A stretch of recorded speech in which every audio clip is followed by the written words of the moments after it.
with more analysis now of the cybersecurity challenges facing our authorities. Joining us live is Monash University Cybersecurity Professor Nigel Phair. Nigel, always appreciate you making the time for us. Thank you. We heard in that National Press Club address a short time ago that unaccountable encryption is like building a safe room for terrorists and spies. It was described as a secure place where they can plot and plan.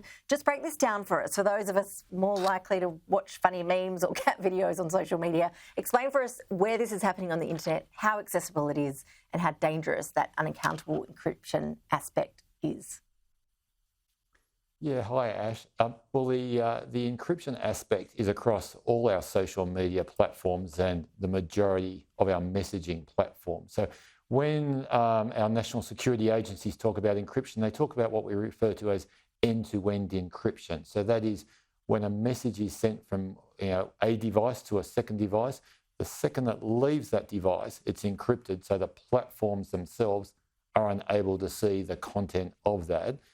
Because of that encryption, they're, and rightly so, hugely concerned about their investigations and what is going on with that messaging.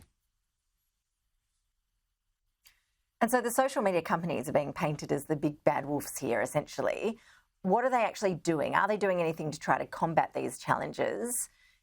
Is it that it's technically difficult to change, or is there just not the will there to change it? I think, Ash, there's a combination of these sorts of things. So if we look at encryption in society generally has been really good. The reason we have good, safe, secure internet banking off our mobile device is because of the encryption around that, for example. But of course, these social media companies use it for various mechanisms. They use the pretense, and a lot of people like this pretense of, we need to have privacy in our communication, so they encrypt it, as I said, from that end-to-end perspective. But when we look at it the other perspective, we always need to, I believe, relay the real-world sensibilities over what's happening online. And so, we spend a lot of time on social media as a population, and it's just another part of public life, another part of the town square.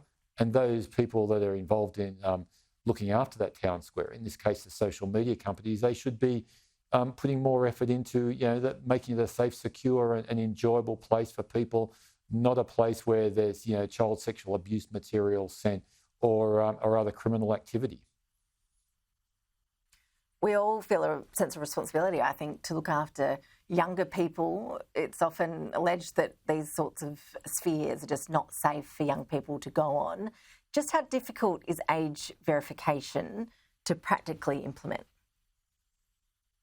Yeah, age verification is a really difficult nut to crack, because the more we put these things in place to stop people, the more people will get active and working around them.